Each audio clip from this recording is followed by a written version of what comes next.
All the guards, I think I might start a fire. I'm losing all control, I'm giving in to desire. Climbing over restless limbs, all tied up in knots from loving him.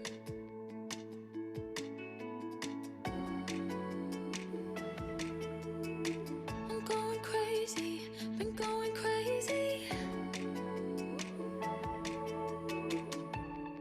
Being a jailbird, I'm burning down the walls to light up the front door, tearing down the holes to see the light once more. Jailbird, not gonna be a jailbird anymore.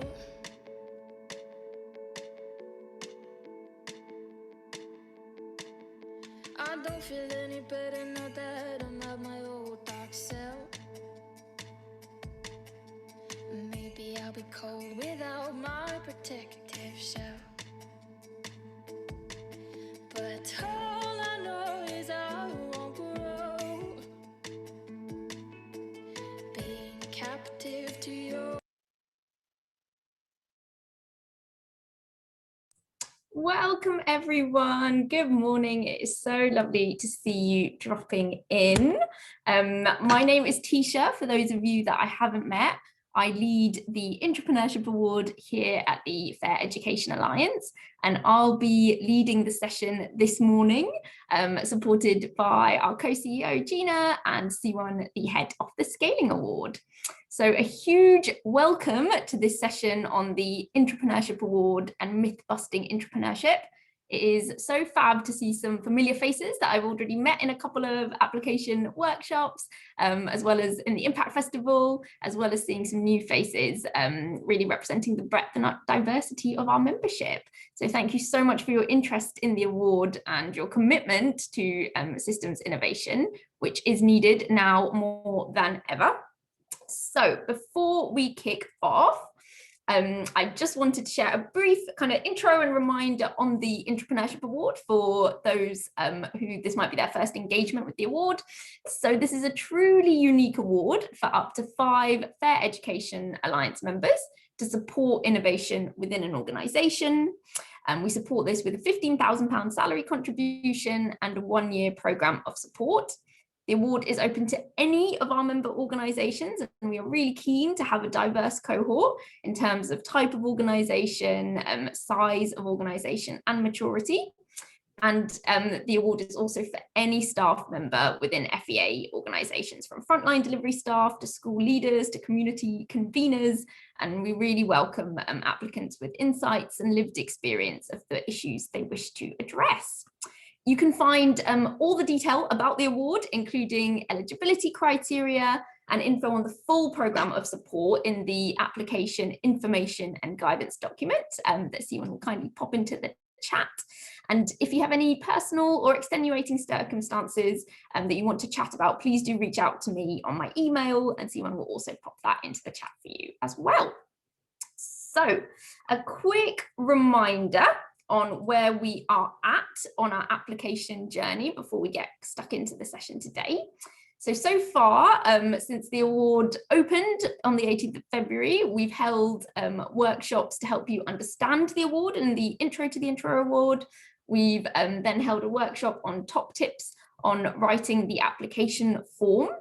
If you weren't able to attend either of those, and this is your first kind of engagement with me, please do pop your email in the chat and I'll make sure that you have the recordings and slides from those workshops if you haven't got them already. And then after today's session, we have one more workshop coming up this week on Thursday, led by our fab current Intrapreneurship Award winners, who will lead a session to help you develop your idea. And I really urge you to join that alongside this one today. And then after the Impact Festival, I was due to lead a session next week on the panels on the 6th of May. However, after chatting to some applicants, what I've actually decided is to move that workshop a little bit later on in the process and free up that time for more one-to-one slots. So at the end of the session, you can book in for one-to-ones with me, and I'm going to give that time over to one-to-one so that that session will be moved, and there'll be more opportunity to have one-to-one chats on your specific application with me from the 6th of May. So that's where we are at, but now let's dive into today's session where we're at the moment on myth busting. So today I'll be drawing on a couple of different things to deliver the session. First, I'll be drawing on a Deloitte white paper titled 5 Insights into Intrapreneurship. And Simon again will kindly share that link in the chat for you to explore a bit later. Don't dive into the paper right now, but do explore it at a bit later date. I'll also be drawing on some research by Charlie Curtis, who is an academic at the Said Business School at Oxford Uni, who's done a lot of research into intrapreneurship, mainly in the corporate sector, but a session I attended that he led drew some really interesting learnings that can be applied to the third sector. And then, of course, I'll be drawing on my learnings from the first year of running the award ever, this last year, with our 5 amazing current winners that are on the screen there. So I'll draw on these 3 things, and what we'll cover today are 4 kind of bits. So first, we'll think a bit more about what intrapreneurship is and why it's really valuable for organizations. So we'll kind of ensure that we're all on that same page around what intrapreneurship is and why it's valuable. We'll then dig into some myths, commonly held myths about intrapreneurship, and hopefully dispel them. And then after this, we will interrogate some of the key enablers for successful intrapreneurship, both at an individual and an organizational level. And then finally, we'll take kind of all this learning and diving into the concept of intrapreneurship and make it practical by thinking about how this all applies to developing a fantastic application. If there's anything else you were hoping to get out of the session today, please do use the chat function. We want this to be an interactive session, so do kind of add if there's other bits you're hoping to get out today, and I'll try and incorporate that as I go. To make the most of the session, please do have your cameras on where possible, especially when we go into breakouts, and be ready to engage and share your questions and thoughts with the other attendees on this call. And when I'm presenting, there'll be a sort of a mix of breakouts and me presenting today. And when I'm presenting, if you have questions, again, please do use the chat function and pop your questions in there, and I'll try and address it there and then if possible. And I'll hold a bit of time at the very end of the session as well, if any other questions come up towards the end of the day.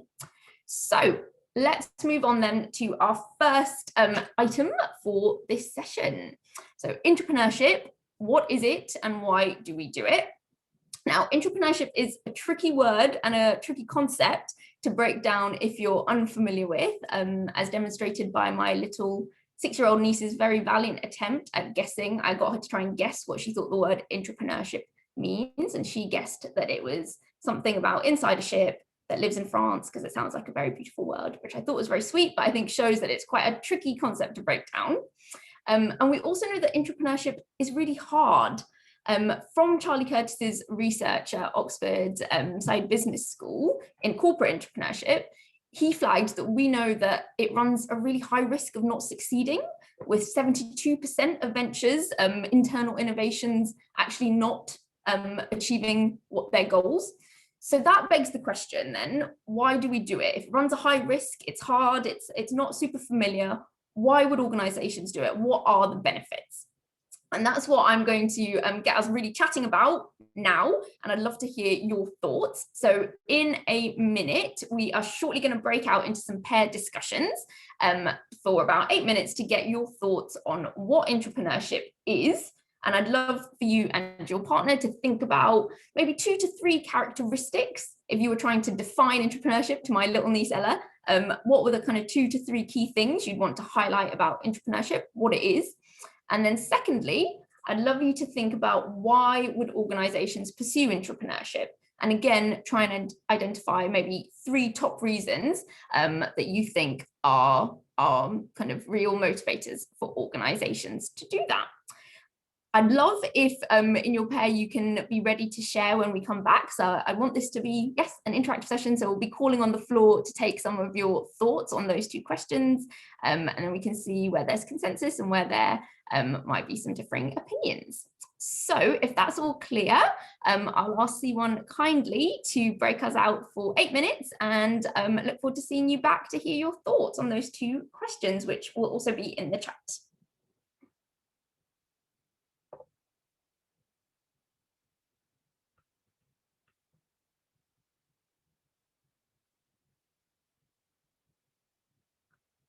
To that first question first, which is, what is intrapreneurship?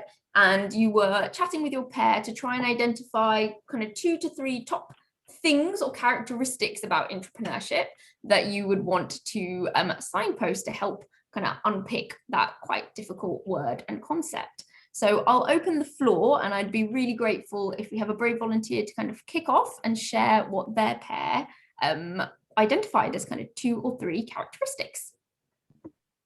Claire, I'm happy to jump in, Tish. Yeah, a really lively conversation. Thank you very much to my my colleagues in the breakout room. One of there's some quite different attributes actually. We identified heaps. One of them was creative problem solver, because and to be quite intuitive with that, so you've identified a gap in provision or a need, and that's the thing that you have to get really creative about solving and crafting solutions for. Another one was resilience and positivity, reflecting that not on your statistics, that not all intrapreneurs are work or complete or get the support of those that need it. You need to be positive and resilient so that you can bounce back from any challenges that might occur, and that you can be flexible in your approach going forward, but also have a sort of infectious positivity that gets the buy-in and the support from internal and external support parties, in terms of not just their heads but their hearts as well, so that they really understand the benefits that this thing might produce. Awesome. Thanks so much, Claire. And I think when we come to some of the enablers, particularly at an individual level, I think you'll see lots of those reflected in some of the research into mindsets and behaviors that really enable great intrapreneurship. Thank you very much. I'd love to hear from one more person on the kind of 2 to 3 characteristics of what intrapreneurship is, before we think about why an organization would do it. Would someone else like to share? Tracy, thank you. Yeah. We came up with it's thought leadership at its greatest, I guess, with your ideas, being able to share your ideas through great leadership, and also about testing the ground where you get more access where you normally wouldn't. So I guess the FEA would give you that realm of access which you probably wouldn't find on your own. Awesome. Thanks, Tracy. Yeah, love that thought leadership aspect. And again, I think you'll see that reflected as we dig in a second in a bit more detail. So let's move on to the next question. I'd love to hear your thoughts then on why would organizations do it? So bearing in mind that it's hard, what would be some of the reasons that would motivate organizations to pursue this? Tom, I can see your hand up. Yeah, I think I had a chat with Emma in our group about some of the energy that intrapreneurship injects into an organisation, and how creating that sort of culture of creativity and risk taking is really impactful. I work for a social work organisation. I was saying to Emma, it's often difficult with social workers because they see innovation and entrepreneurship as quite private sector, and they're quite anti sort of what that suggests. So trying to encourage them to take risks and be creative can be really difficult, but once you sort of push through that first barrier, it's amazing the ideas that come up and the experience that they show. So yeah, I think it's a really positive thing. Awesome, Tom, and great to hear, yeah, your perspective from being in an organisation and thinking a lot about innovation. Fab. Would anyone else, would we have one more person to share if there's another kind of reason of why an organisation might pursue in intrapreneurship, and then I'll share some learnings from the Deloitte paper. Nora, thank you. I was in a group with Hannah and from Country Trust, and we talked about a lot of things. But so one of the things we talked about was actually using it as an opportunity to stop and think and to really assess, you know, are your programs reflective of your values and mission? And I think particularly after the year that we've had, so that was the first one, was stopping and thinking and giving that space to not just responding and doing what you've always done. And then the second one was around adapting to new environments and needs. So I think we're going to see a huge shift in a lot of the populations that we work with in terms of needs, in terms of how they access the support or the services that we provide. And I think as organisations, we need to be able to flex to that, and intrapreneurship even lets you, or gives you the opportunity to explore those things. And then, yeah, the previous point around energy and creativity, I think is great. That's fab, Nora. And I think to that point about stopping and thinking, so this stat of, you know, in corporate ventures, entrepreneurship fails 72% of the time, as we'll learn a bit later. One of the kind of key reasons is misalignment and kind of a lack of clarity on strategic direction and purpose. And so I think that's really exactly what you're saying, right? It forces you to really stop and think about the organization's direction as a whole. If you're trying to do this new thing, where are we actually going? Why are we doing this? And how does this fit together? Brill. So I'm going to reshare my screen. Lots of what you've said is actually much better and much more insightful than the Deloitte white paper, but I'm just going to share what they kind of flagged as their top 3 things. So let me just get that back up for you. So hopefully that has appeared. So, so on the what, so one of the first things that kind of is drawn out that you all did mention is that entrepreneurship is people-centric.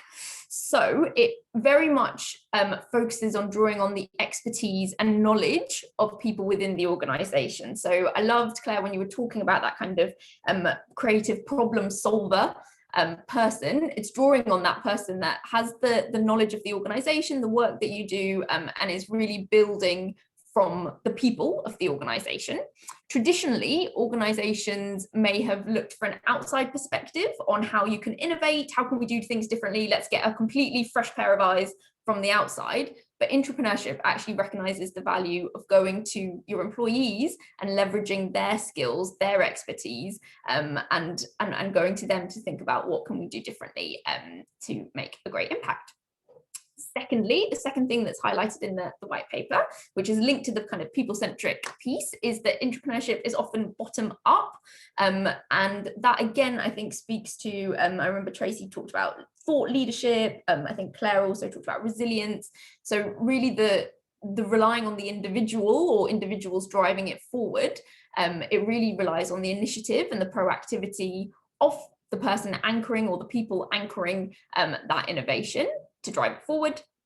And then finally, the final thing that's pulled out in the kind of white paper is that it's radical. So entrepreneurship is not the organization's business as usual. And I think that speaks to Nora's point about it making you stop and think, therefore. It's not just your same program, it's not pursuing the same service that you're doing, but it is obviously very aligned to what your ultimate purpose and goal is. But because it's a departure from business as usual, it does require you to kind of take that step back and really think about how this fits in properly. And then if we move on to the why, and this is picking up on lots of the brilliant things Tom was saying. So the first one there is that entrepreneurship can really pay off when successful many times over in a variety of ways for an organization. So because it forces you to do that bit of stop and think, as Nora was saying, it can really enhance not just the impact of the initiative, but the overall impact of the organization, if it is really aligned to the mission and vision of the organization, and there's kind of a clear link between them. It also can really pay off in terms of talent for the organization, because it really supports the leadership development of the individual. And we're so keen, I'm so looking forward to one-to-ones that I haven't had yet, to really understand who organizations want to put forward, why they've identified that individual within their organization. And our support program is as much about the kind of technical skills needed for intrapreneurship as it is about developing those leadership capabilities and competencies. And finally, and this I think really speaks to what you were saying, Tom, is that intrapreneurship can pay off many times over for an org, because it can really enhance the culture. It initiates the structures, the behaviors, the mindsets needed to create a solution-focused culture where employees really feel empowered to own projects, solve problems, and think about what the org can keep iterating and doing better and differently. So now that we understand a bit more about what it is and why we do it, we're going to explore some of the commonly held myths about intrapreneurship. Now, to do this, we're going to play a kind of, I hope this will work, a Pictionary-esque game via the chat function. But to save you from my drawings, I have used images instead. So what I'm going to ask you to do is to have a look at the two pictures on the slide. And in the chat, I want you to guess, put in what do you think the myth is. So from those two pictures, what do you think myth one, the number one myth from Charlie's research about intrapreneurship or innovation is? And then in the next minute, so by 11:31, I'd love you to just put your guess into the chat and we can see how close we get. So have a look at the pictures and then get writing in the chat of what you think myth one is all about. And I will have the chat open so that I can see them start popping in.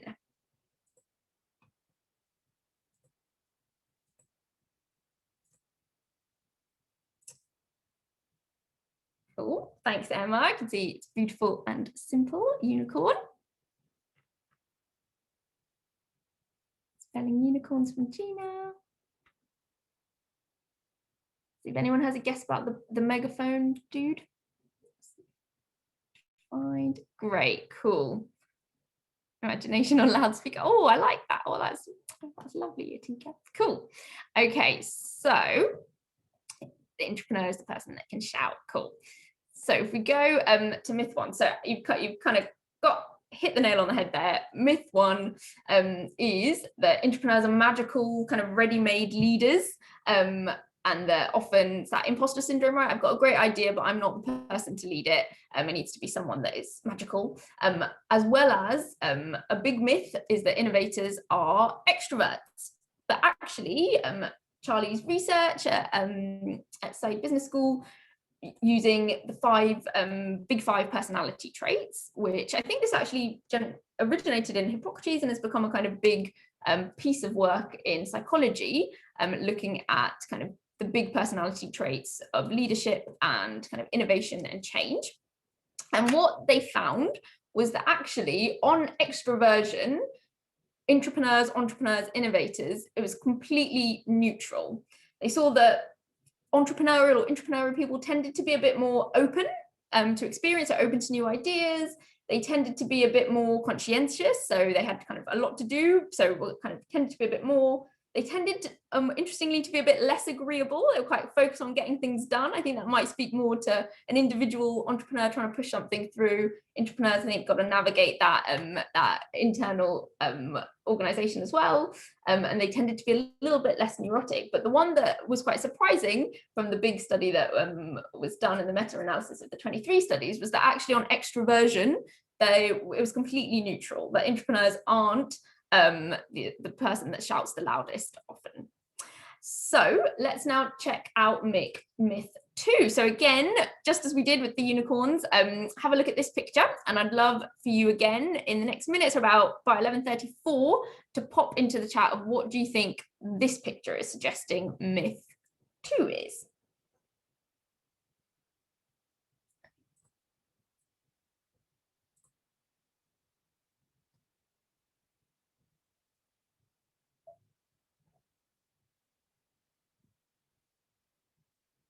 Bit trickier, this one, than the unicorn one.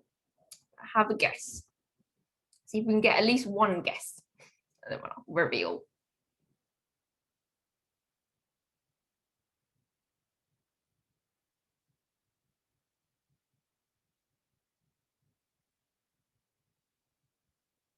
Okay, thanks, Nora. So you can't be both. Longer lone worker versus doing it together. More conflicting priorities. Cool. Okay, great. Thanks, everyone. So again, let's have a look at what the myth is. So the second myth from Charlie's research is that intrapreneurship is easier than entrepreneurship.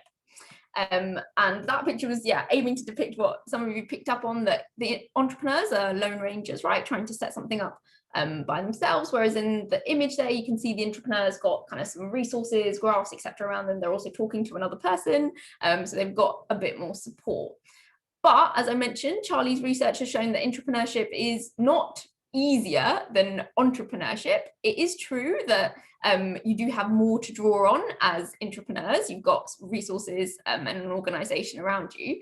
But an analogy that's often used is that whilst entrepreneurship is like blowing up a balloon in space and can feel a bit overwhelming because there's nothing around you and you kind of don't know where your boundaries are and you're trying to figure it all out yourself. Intrapreneurship is a bit like trying to blow up a balloon underwater. You're surrounded by resources and people and opportunities, but this can create pressure unless it's really leveraged and navigated properly. And that's why a big part of the support program, and when we think about developing that leadership of the lead entrepreneur, really looks at this. And we talk a lot about how you can leverage the right people and resources internally in a timely and effective manner, so that pressure doesn't become kind of as overwhelming as being in space as an entrepreneur. So we're going to do one last myth, and you know the drill with the picture. So it will pop up now. So again, if you take a min, so by 11:37, drop in what you think is going on here. What do we think this final kind of top myth is about intrapreneurship?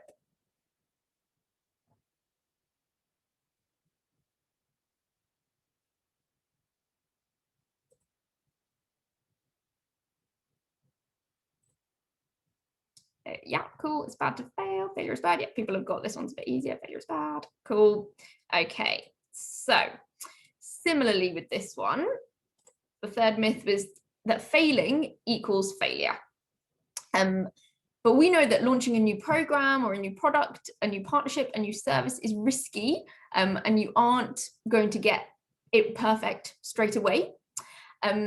In the research, the kind of top three, and again, this is drawn from the corporate sector, but I think an interesting thing to reflect on when you're thinking about the questions in the application around your organizational structures and what you hope to get out of this, not just for the initiative and the individual, but also as an organization, that sort of the number one barrier for why internal innovation fails 72% of the time is that organizational cultures are not tolerant of failure, or they don't see failing as an opportunity to iterate and learn, and projects are often then just cut short before they've had the opportunity to figure out what went wrong, go back to their beneficiaries, talk to people, and see what they can do differently. And that's why incubation and support is so critical, to allow iterative improvement and development from idea to implementation, but also why it's so important to think about what we're really keen to help do is support both the individual lead entrepreneur to develop that capacity to deal with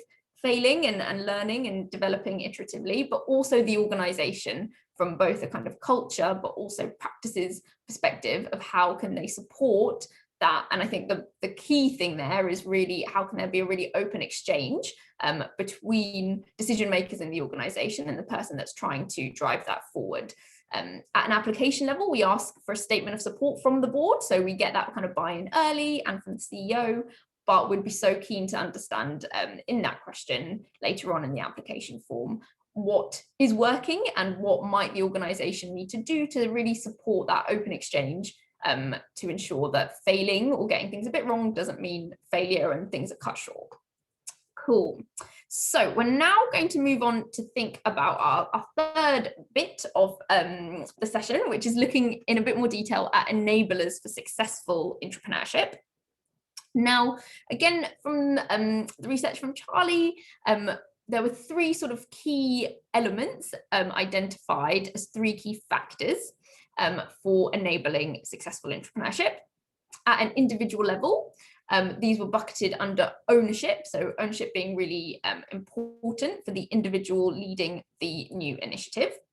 And by this, we mean that they have intrinsic motivation for it and are personally excited and passionate about the project, as well as having the time to develop the skills and knowledge to really drive forward and lead the initiative. And I think from running the program of support this year, it's been definitely such a bonus when there's that real personal kind of excitement to really interrogate the problem, to really understand what the solution, the parameters of the solution could be to ensure that problem is mitigated for. So that ownership, both from owning it in terms of the skills and knowledge to drive it forward, but also having that personal interest, excitement, passion, and motivation for the idea. But as we said, entrepreneurs are within existing organizations. They're not lone rangers like the entrepreneurs, and they need to ensure alignment with the organizational's strategy, purpose, and ways of working. So that's also really critical to think about where does this fall on the org chart. Through the program of support, that's what we hope to really support you to do towards the end of the year, really embed the initiative within the organization. But we're keen to understand how the individual and the org is kind of thinking about this from when you're putting in your application form. And I guess to get this great balance of ownership and alignment, it's crucial that the organization is engaged and committed to supporting the individual and the initiative.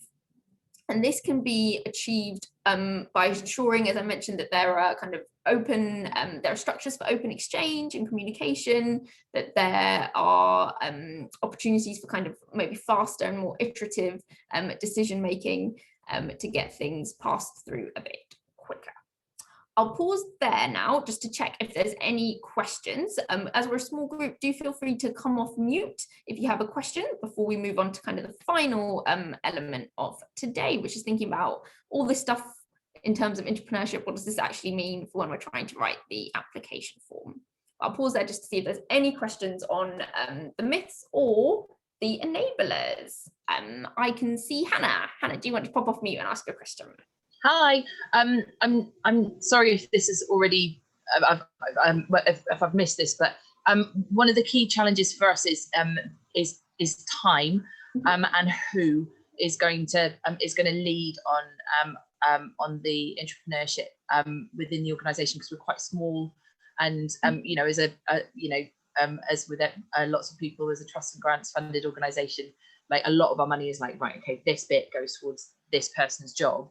Obviously there's funding that comes in through the entrepreneurship, which is great, but there might not be time. Those people might not have time, and so how would is there a way of managing that within this program? So for example, potentially bringing somebody else on board as support after you've got it, like is that possible? Having kind of a couple of people working, like, you know, pushing forward at the same, like, together on it. Yeah. Great. Thanks for your question, Hannah. So I think the first thing to say is we've definitely seen this year that when you have a lead, well, this year we have 5 leads that are anchoring the project and for whom the salary contribution is freeing them up to go 6 months full-time driving this forward. That has been probably the most impactful because they've had the space and the time to really focus on the initiative. However, the award, as we say, is both for an organisation and an individual. So we're certainly open to others being drawn in, coming to different incubator sessions. So particularly in smaller orgs this year, we've had people bring in their kind of sales colleagues to different parts of the incubator. So that's one option, that it's kind of one person that's very much leading, attending the incubator sessions and pulling people into the different elements of support as and when are needed. But I think what you were asking is maybe a bit more about a much more kind of shared leadership model. Yeah, or just, so for example, if it was something, I run our residentials program and I'm paid for a day and a half a week for that. I don't have time to work full time, but we would potentially be able to bring in somebody who could focus on that full time for a year if we had the money. So yeah, it's just working out how that works. Yeah, well, I think for me, the big thing is ensuring that we have kind of two bits of having a lead entrepreneur, or if it's a joint lead, is one, that they have the capacity to give to the support program. It is quite an intensive support program, and it is demanding.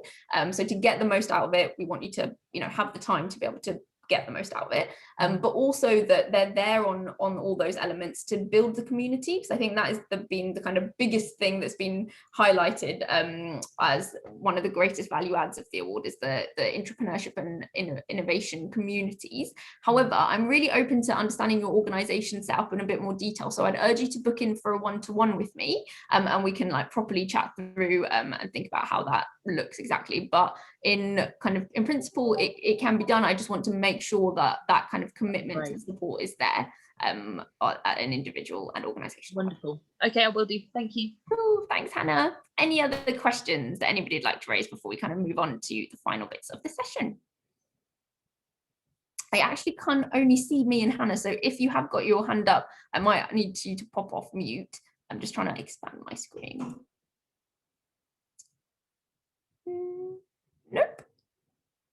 Okay, let's move on then. So the final bit of today is thinking about, what does this all mean then in terms of developing a great application? So today, so far, we've delved into the concept of entrepreneurship in a bit more detail, understanding the kind of what and why.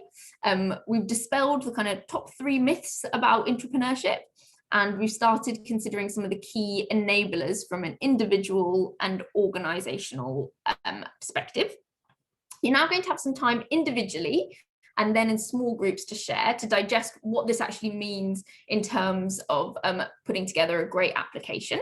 And if you want to be reminded of the questions or the kind of criteria, they're on the slide, but also the application information and guidance document that Simon shared in the chat. Part 2 of that takes you through each question and reminds you of the criteria that each question is attached to. So what I'd like you to do now is first to take 2 minutes to individually jot down on a piece of paper or wherever you might be capturing notes to answer 3 key questions that will C1 will also pop into the chat shortly. So the first is, what are my key takeaways from today's session? So having some time to kind of gather your thoughts on what are my kind of key takeaways from today. Then 2, what implications do these takeaways have when I'm developing my written application? And as a reminder, the 7 criteria on the slide are the 7 things your written application will be assessed against. And then number 3, do I have any outstanding questions? So what I'm going to invite you to do now is to take 2 minutes, and you're welcome to pop your cameras off for 2 minutes if you'd wish, and then be ready at about 11:49, where we're going to break out into some smaller groups to share our reflections. So take 2 minutes now, please, and then I'll invite you to turn cameras back on at 11:49.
I hope you've had kind of 2 minutes just to gather your thoughts together. And if you now, please do turn your cameras back on. And we're going to be moving shortly into breakout rooms. And just as a reminder, this kind of final part of the session is thinking about how does kind of the concept of intrapreneurship, all the stuff we've been thinking about today, what does that actually mean for putting in a great application? I'm conscious that there might be people on the call today that aren't intending to put in an application, but are just interested to learn about intrapreneurship. So I do understand if you don't necessarily want to stay on for the bit of the session because you might not be putting in an application. So if you're leaving us now, thanks so much for joining, and I hope you had some good food for thought on intrapreneurship as a concept. But if you are intending to put in an application, I really hope that you'll stay on to hear from your peers on their key takeaways. So what we're going to do now is move into small breakout groups of about 4-ish people, 3 to 4 people, to share our reflections on those 3 questions for about 12 minutes. And then when we come back, I will be asking a representative from each group. So do nominate someone that feels confident in kind of summarising what your small group has chatted about to hear from each other, to share your group's kind of key takeaways and particularly implications for your application. And then we'll hear from the group before I'll share some final thoughts. So if there's kind of no further questions before we break out, just check the chat. Cool. Okay, Simon, could you please break us out?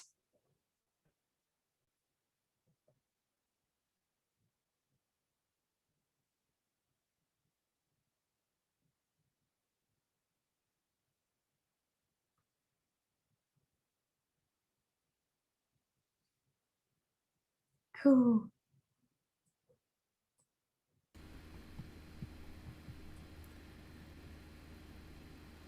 Welcome back, everyone. Hope you had good chats with your little groups. And I'd love to take some time now just, to hear what you were discussing. So any of those kind of key takeaways and implications, but also outstanding questions. And we'll hear from each group and I'll try and take the questions as they come. So group 1 was Claire, Emma, Lily and Tom. So I'd love if you've got a kind of a nominated or volunteered speaker to share back what were some of the key bits your group chatted about. Cool. I did suggest that I didn't pipe up again, but I was up for it. So here we go. So I guess the takeaways were there was one about how today has provoked colleagues to think a little bit more carefully about exactly who in their organisation might be right for the intrapreneur role itself. A takeaway that it's inspired us to research and use the further reading that you'll be kindly providing afterwards and that you referred to, and that those will be really handy resources. A nice insight actually around a renewed appreciation following today of how intrapreneurship can really heighten an individual's employability, and that has a real well-being benefit to it as well. It's empowering and it increases self-worth and self-confidence. So the benefits are multiple. And then the last one, I think, and Tom's going to jump in with a question because we were just getting cut off at the end, was that there'll be a lot of brevity needed in the application form because we've got even more interesting stuff to sort of craft in and consider from today. So we'll be getting our editors' hats on when we're finalising those.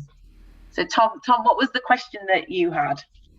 Yeah, it was just around, it was around collaborating. So, if you got two different applications that both clearly would be improved by connecting, or kind of, someone's tutoring and someone's doing mental health support and they feel like they completely connect, for example, is there any work that FEI would do to kind of help make that happen potentially? That was just an idea.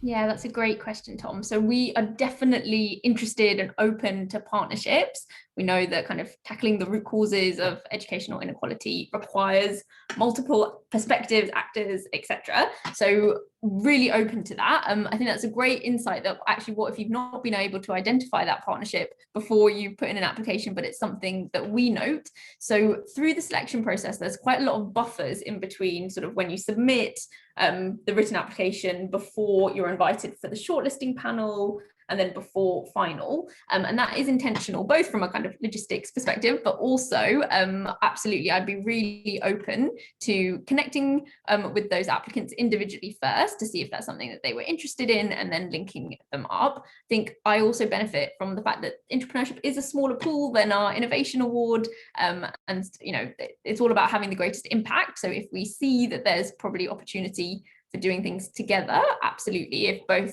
applicants were amenable and interested in having that conversation, I'd be really happy to convene and facilitate that. Cool, and great.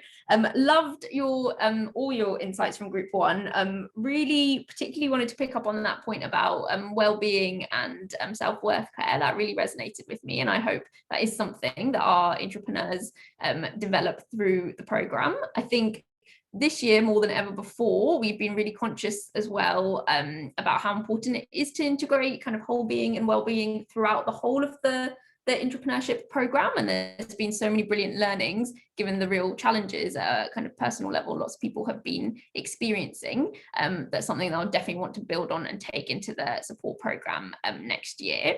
I will actually just wanted to flag, I'm going to pull up this year's incubator schedule, because I was conscious, I think Gina kindly flagged from her group that there were some questions around actually what is in the support program. I think the application info and guidance doc gives it at a very top level and gives the dates, but I'll talk you through that after we hear from the other groups. But cool, so thanks so much group one.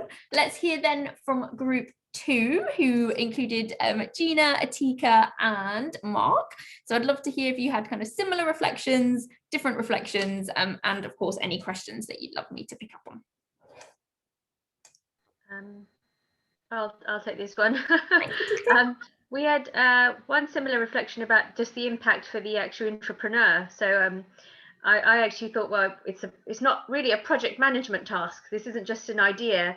The impact that it'll have on the person leading it, that was a mind shift for me, because I really saw it as a project management. You get to go away with this idea and really develop it for the organization, and it's so much more than that. And I think that myth busting really helped to put that in perspective. That was probably one takeaway we had.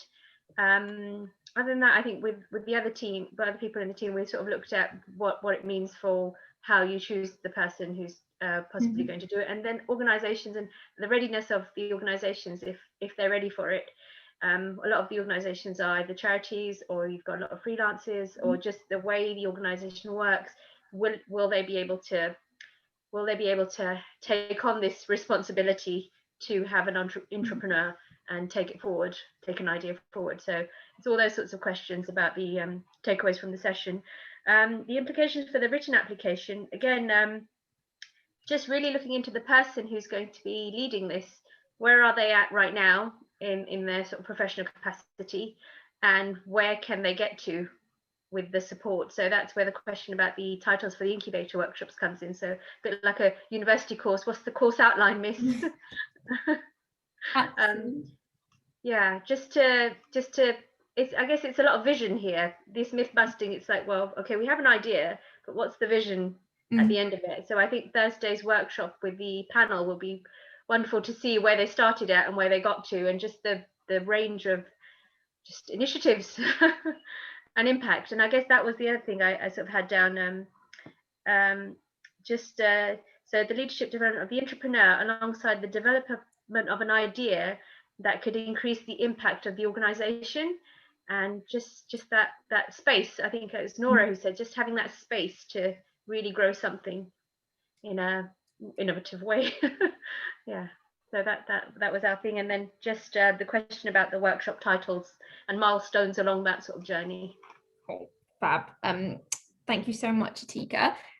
Just wanted to pick up on one, I mean, lots of amazing things that you said there that I've jotted down, but one of the things, I think that point you made around org readiness is really interesting, and that is one of the kind of criteria, but I think important to signpost that it's not, you know, we're not expecting the lead entrepreneur or the org to have everything in place already, right? We are there to support them to understand how to embed some of those practices, cultures, behaviors, mindsets at both an individual and an organizational level. So it's I think it's quite a different kind of application, in that we obviously, you know, you're on one half, you're trying to sell the idea, sell why this is a really important project to work on, the leadership potential of the individual or individuals leading it, but we also want at the same time that kind of honesty and transparency of, okay, where are some of the gaps, where do we think we'd really get the value add both at an individual and an organizational level, as of course no person or organization would kind of tick all those boxes. So I really love that you honed in on that. Thank you. Cool. Mark, I saw you come off mute. Did you want to add something to group 2 before we move to group 3? Thank you very much. That was only, just to elaborate a little bit, Atika referred to it. I don't know what size organizations the rest of you're in. Gina did point out that tomorrow on the panel, there is one new hire entrepreneur. I mean, in my mind, if you've got probably less than 10 employees, you're going to struggle to put someone on a 6-month full-time role on something new, unless you're overstaffed ultimately. So we have only 3 management in our charity. There's no way one of us could spend 6 months on a project. So, but you use the words in the document Gina sent: in extenuating circumstances, we will consider applications from organizations for new hire. So just in a nutshell, should I spend a lot of time preparing an application for a new hire? Can I, is it worth my while to put the time into it? Yeah, great question, Mark. So this, you're absolutely right. This year, one of our winners did have took on a new hire for the role of the entrepreneur. This last year has been a bit of a pilot for us, the first year running it.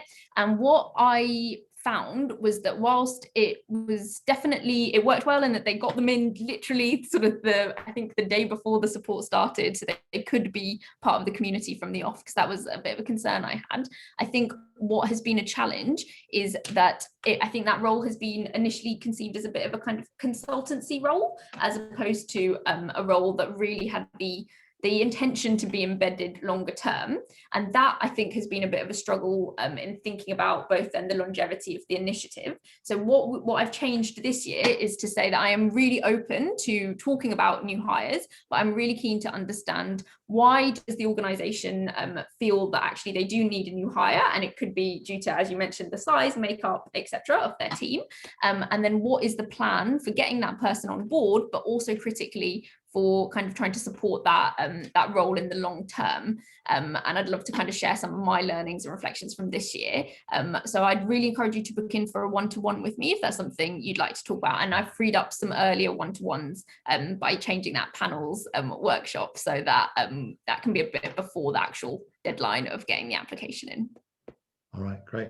Thank you very much. Great, cool. So I'm conscious of time. Let's move to group 3, and then I'll talk through the incubator schedule before wrapping us up. So in group 3, we had Kate, Nora, and Tracy. So I'd love to hear your reflections, different, similar to the other 2 groups, or any outstanding questions.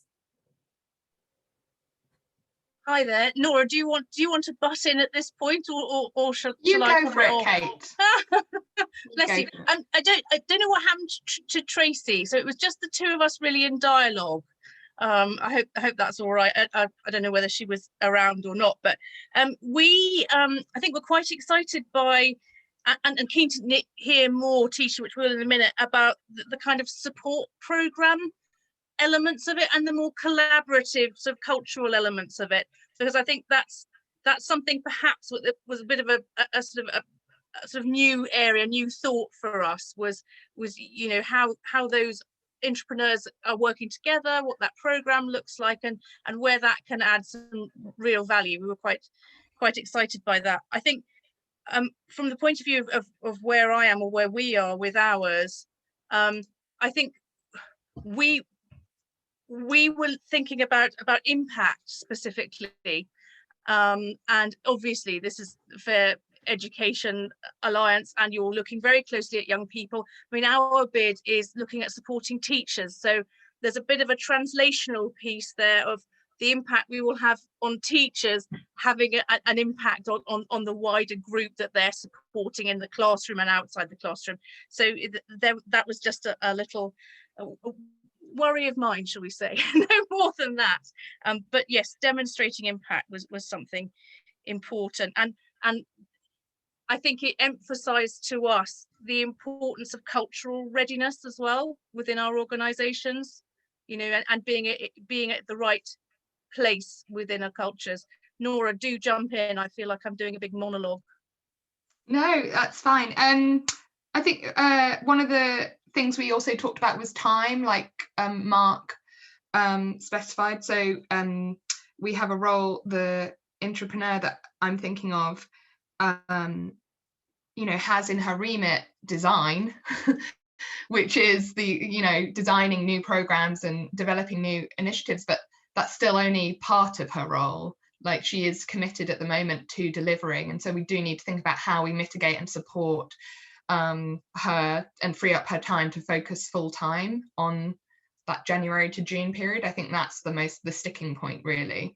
And then also making sure, in reflection on the problem that you're addressing, like making sure that the problem is not only addressing a problem that is internal to your organization, but aligns with some external vision or goal for the for education, because I feel like the intra part and the fact that you're focusing on an individual and their leadership and development is great, but it can steer you perhaps towards just looking at, oh, what do we want to achieve as a small organization in education, whereas actually it's what do we want to achieve in order to support or boost or change something within the sector and within and to support our alliance as a whole. I think that kind of bigger picture I need to think a bit longer or harder about. Yeah. That's awesome. Thank you both, Kate and Nora. And just on that last point, that segues beautifully into me showing you the incubator, Nora, because I think, so when we start, you'll see when we go through the incubator that we actually kick off support really going back to the problem. You've of course thought a lot about the problem when you're applying. You've written about it, you will have talked about it on the shortlisting panel, you would have talked about it on the final panel, but we intentionally really start with a really deep dive back into really understanding the problem, to ensure that it is linked to this kind of bigger picture, that you have a really good understanding of the issue that you're trying to work on, that's not obviously enhanced by many ways by your organizational experience and learning, but kind of opening that up a little bit and ensuring you're getting that deep dive in so that it can be something that's truly transformational, not just for your organization, but the young people that you work with and the sector broadly.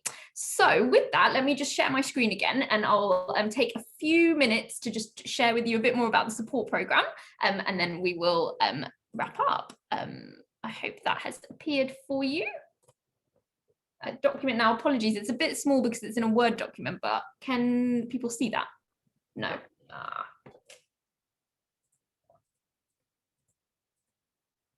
Has that made it any better by increasing the size? No, it doesn't seem like you're sharing it, Tish. Oh, sorry. What's happened there? Has that appeared? Yeah. I just did not share my screen. Great, so I'll talk you through the program of support. So before going kind of into the document a little bit, just to remind you that there's kind of two parts to the program of support. So from September of 2021 to December of 2021, your lead intrapreneur is working part-time on the internal innovation. And by that, we mean they're giving a minimum of about 10 hours a week to the driving the internal innovation forward. And they are supported by monthly incubator sessions and fortnightly one-to-one meetings with me. In that September to December, the focus of the support program is all about really developing your theory of change. So really understanding, as I mentioned, that problem, understanding where you're hoping to go, what's your ultimate impact goal, and then what are the kind of short and medium and longer term outcomes to go towards achieving that impact goal, as well as your impact measurement setup. So September to December is those two big things, figuring out my theory of change and figuring out my impact measurement setup, all with the aim to start testing your initiative when you come back in 2022. Then the second part of the support is from January 2022 to August 2022. And this is when you are, for 6 months, from January to June, the lead entrepreneur is now full-time on the initiative. So our salary contribution kicks in from January for 6 months, and this should hopefully enable the lead entrepreneur to be freed up to work on primarily on the initiative and driving it forward.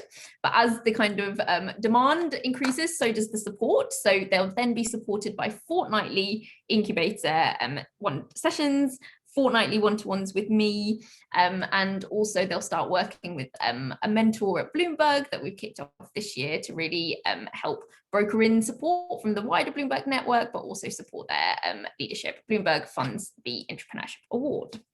So given that kind of broad overview of really looking at kind of impact, developing theory of change and impact measurement setup before January, and then when we come back in 2022, really starting to test the initiative and think about its sustainability and embedding it within the organization. I can show you some of the intrapreneur the incubator schedule. So we kick off with a kind of welcome and intro to theory of change. We then, as I mentioned, Nora, dive really into problem research to ensure that our innovators have a really good understanding of problem research and the different methods they could use. They then use that to really help them define their impact goal and their outcomes. And once we have that kind of clarity on where we're going ultimately with the impact goal and those short and medium term outcomes to get there, they then kind of revisit the solution and think about kind of solution redesign or design if they're at very early stages. But interspersed throughout the kind of incubator schedule here is leadership explicitly. So there's a specific session on leadership and kicking off entrepreneurs to help them think about the strengths they have that they can push on to really drive this forward and areas that they might want support and development in. But that leadership element is also embedded throughout the other sessions. So though a big kind of value add of the incubator is an opportunity to constantly talk and present about your idea and support and peer coach the other innovators on the incubator. So that's September to December, finishing with your final session on impact and evaluation to really ensure that you're set up to start testing when we come back in 2022. Then from 2022, now this is obviously this year's schedule, and I'll be doing a full review of this year's incubator, and of course, in the spirit of innovation and iteration, making it better for this cohort coming up. But when we come back in January, we kick off with the business model canvas to start really thinking about, okay, now we've got our kind of North Star, our impact goal, where we're going and what are the outcomes to get there. Now let's really start thinking about how we're going to deliver all of this, what's the financial model underpinning it, and starting to really use the business model canvas to expose some of the assumptions in how we're actually going to be able to deliver this initiative. We then work through other elements to really support testing. So support with understanding how you collect, store and analyze the data that you'll start getting in from your test, as well as understanding how you can really codify that and use that for not only iterating and learning, but also as you'll start in full-time period, thinking about other avenues for funding. So there's quite a few sessions looking at financial sustainability of the initiative as well. Interspersed, sorry, I'm racing through this because I'm conscious of time. So in one-to-ones, I can dive into lots of the sessions in a bit more detail. But interspersed with that focus on the sustainability of the initiative and testing the initiative, there's also then a lot more focus on sort of presenting your learnings, presentation skills, and thinking about how you're leading both the leadership of the initiative, but how you're embedding that within the organization going forward, before ending the incubator with the kind of longer term strategic planning.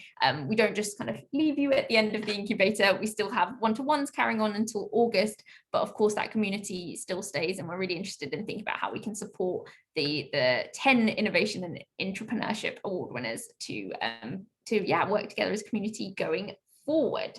I've seen a question pop into the chat from Emma. Yep, so the intention, Emma, at the moment is hopefully we'll be able to do in person if possible at some point. So if you'll see in the application information and guidance, there's kind of two options, and dates are different based off whether it's a fully virtual delivery as it has been this year, or if it's more blended with more opportunities for in-person. But we'll be definitely kind of speaking to the cohorts as we get them on board to take that decision. Absolutely, Nora, really keen to ensure that the lead entrepreneurs pull in colleagues from across the organisation and bring them to different incubator sessions. And I think, is that the final question? Yes. And Emma, final question from Emma. If we book a one-to-one, are we able to share draft question answers with you in advance? So I've asked on the Calendly that it would be great if you could signpost to me what you would like to speak about before we go into the one-to-one. I won't be able to sort of mark any answers or give you kind of a mark on it, but I think what would be more helpful, Emma, is if you signpost the criteria that you want to specifically talk about and what you're unsure about in relation to your answer or to the question, and then we can dive into that when we have our time together. And yes, definitely do bring your entrepreneur along to the one-to-one as well. Cool, I'm going to stop sharing my screen, and in the last kind of 3 minutes, I'm going to ask you to do one thing, which is a poll for me on this session. So this is the first year we're running the Impact Festival, so we'd love your feedback. And Simon will pop in the chat an email address if you want to share kind of more detailed feedback, but appreciate you taking the poll to give us kind of quick feedback now. And then the final thing from me is just to remind you of some of the brilliant sessions we've got coming up. So this afternoon, not to do exclusively with entrepreneurship, we have a session on intro to impact measurement with Kate and Ross, which will be fab. Really, she is really brilliant, and if you're thinking about outcomes broadly but also for developing your application, she'll be a great person to join in on, as well as Gerald Jackson will be leading a session on racial inequalities this afternoon. And then the final big one from me is do come along on Thursday to meet our current award winners, who are going to draw on some different activities they've done individually through the support program to help them refine their thinking about their problem and their solution. And then they'll be doing quite a kind of open Q&A to really hear. I think it was Atika who mentioned, how do you go from like, what did it look like for them from that idea onwards, for you to ask those kinds of questions and for them to share their reflections. Cool, I can see 6 people have voted. Yeah, everyone's almost done, just 2 more people to vote, I think. I'm not sure actually if Tracy and Lily might, I know Tracy had to take a call, so she might not be popping back on C1. Great, so apologies for that extreme canter through of the incubator, but we'll delve into it in a lot more detail in one-to-ones if that's helpful. Please do book in. I really look forward to understanding more about your initiatives, who your lead entrepreneurs are, and answer any questions that you might have. But otherwise, I think we can wrap up there for today, and look forward to seeing you later on in the week.